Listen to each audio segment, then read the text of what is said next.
Most people go to the grocery store and don't really understand what's going on. They think they just grab the cart and pile in all the food or toiletries or whatever that may be and go to the front and pay.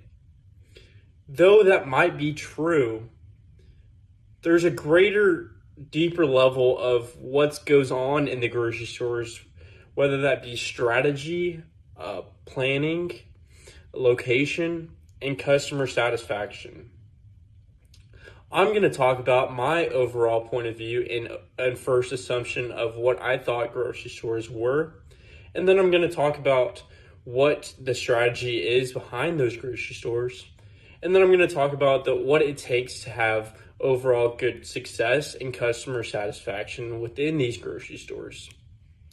When I first thought about grocery stores, I thought about myself as a college student who has to pay for groceries for the first time, going to H-E-B and grabbing a basket and going and getting all these bread or eggs or whatever that may be, and just realizing that, oh, there's a big daunting building of all these items. But as I then did my research further of what goes on behind these grocery stores like H-E-B, I realized there's floor planning. A floor planning is when you walk in and then the first thing you see is $5 cookies that look amazing and you want to buy and put in your cart immediately. Floor planning takes you to destination from destination and not just throwing these items out here in random locations.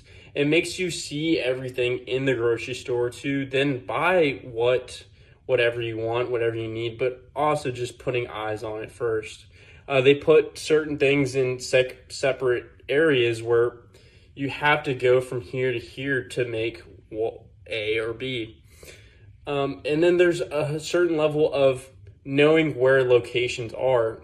People want the convenience factor. They want to go to H-E-B. They don't want to go and buy $10 bags of chips at a convenience store. They want to go to H-E-B where they know they can provide these things at a way greater cost or way better cost than these convenience stores. And then there's also a part of it where there has to be management and certain management that makes sure that everything is being taken care of in the grocery store. You can't just have a grocery store with all these products and random layouts and putting everything everywhere. There has to be a sort of structure that goes behind these grocery stores. And then what it takes to make a successful grocery store is overall customer satisfaction, which is making sure everything is stocked. You don't want to stock the shelves with something that people don't want to buy. You want to put the best products in the best spots. And this all goes on to workers. And then this also goes on to a corporate. Corporate puts in what we eat or what we see or what we have, whether that be ads or certain things of putting the eyes on it. So overall, my overall satisfaction for grocery stores has increased because of my greater knowledge of what goes on in these grocery stores. And then I realized that grocery stores aren't just superficial things where it's just a big building of items, but there's a greater strategic following of you have to know your customer. There, you have to know which location to put it in, and then you have to overall know the fair pricing that needs to be involved. Nobody wants to go and buy certain things that aren't ready yet, whether they be freshness.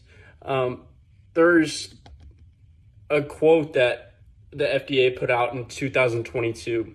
The food code is a model for safeguarding public health and ensuring food is unadulterated and honestly presented when offered to the customer.